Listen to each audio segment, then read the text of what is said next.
সন্ধেবেলা হঠাৎ করে ছেলে বলল কিছু খাবে মানে পরোটা খাবে। তো সেই জন্য বানিয়ে ফেললাম লাচ্চা মশালা পরোটা। সেই পরোটার রেসিপিটাই আপনাদের সঙ্গে শেয়ার করব। তো প্রথমে কাঁচা লঙ্কা আর ধনেপাতা কেটে নিয়েছি, তার সঙ্গে দিয়ে দিচ্ছি একটু কালো জিরে, একটু গোটা জিরে, আর তার সঙ্গে একটু টেস্টের জন্য দিচ্ছি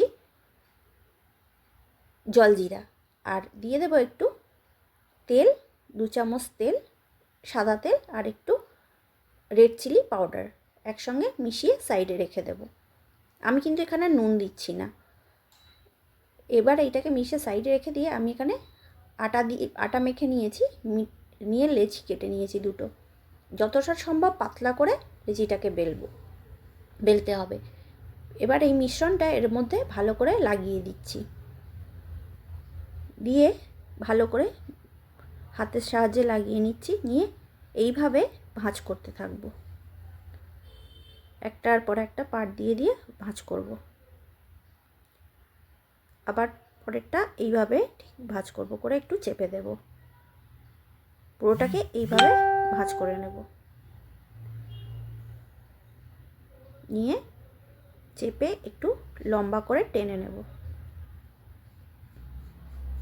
ভালো করে লম্বা করে টেনে নেব।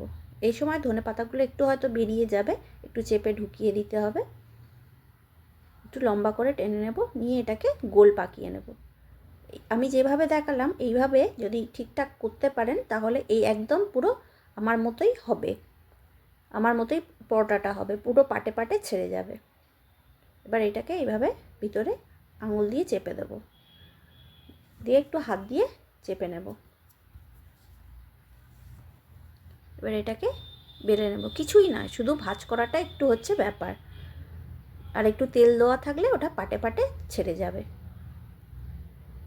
তেল দিয়ে ভালো করে বেলে নেব।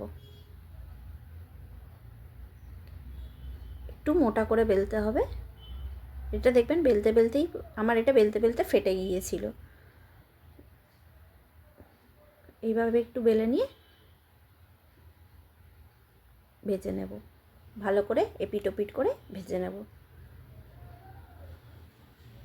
ভেজে নিলেই রেডি হয়ে যাবে আমাদের লাচ্চা পরোটা, লাচ্চা মশালা পরোটা। আমি কিন্তু এটা আটা দিয়েই বানিয়েছি, আমি কিন্তু ময়দা ব্যবহার করিনি। ফ্রিজের মধ্যে আটা মাখা ছিল, সেইটা দিয়েই ছেলেকে বানিয়ে দিয়েছিলাম, তো সেই ভিডিওটাই আপনাদের সঙ্গে শেয়ার করছি। এবার একটু ভালো করে লাল করে এপিট ওপিট করে ভেজে নেব। যেহেতু তেল দেওয়া ছিল আমি অল্প করে তেল দিয়ে এটাকে ভাজছি। আগে থেকেই তেল মশলা যেহেতু একটু দিয়ে রেখেছিলাম, এই জন্য অল্প করে তেল দিয়ে এপিট ওপিট লাল করে ভেজে নিচ্ছি। ব্যাস রেডি আমাদের লাচ্চা মশালা